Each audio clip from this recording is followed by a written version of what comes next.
Hey Internet, I'm Kevin McShane. For today's episode of Mask and Cape, we sent America Young to sit down with Earth X writer Jim Krueger to chat about his books The Foot Soldiers, The Runner, and The High Cost of Happily Ever After, in a segment we like to call Answer to America.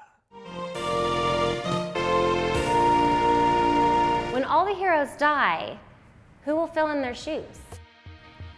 Well, and the answer is Foot Soldiers, which is the story of three teenagers in a dystopian, Dickensian-type future who go to the graveyard where all the superheroes are buried, and they rob the graves. That's how they get their powers. They try to fill the actual shoes of the original heroes. They're first chosen by this old man who turns out to be the last living superhero. All the heroes were wiped out, and this guy survived.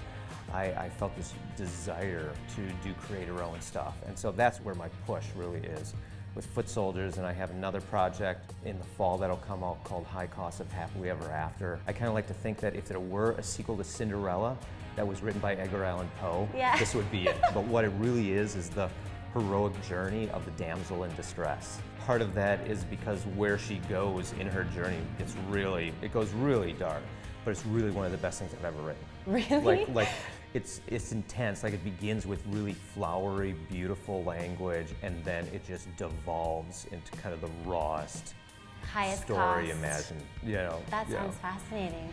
You are so busy. You have another project you're working on? Yeah, it's called The Runner. It opens in modern day, and he's running through the pillow fight in Union Square in New York City.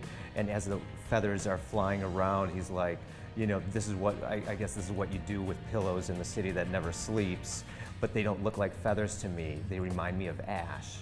And then it cuts back to 1936 when Hitler was just rising to his power, and this guy who knows the SS is following him tells his parents that they have to leave. And as the Nazis come and take the parents away, he has a chance to save them.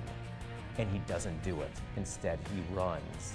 And he has a friend who's a German soldier who gets him out. But kind of the revelation as we break from the past into the present is the discovery that it's not the SS who's been following him, it's death himself. That is so interesting. Oh, thanks. I'm so excited.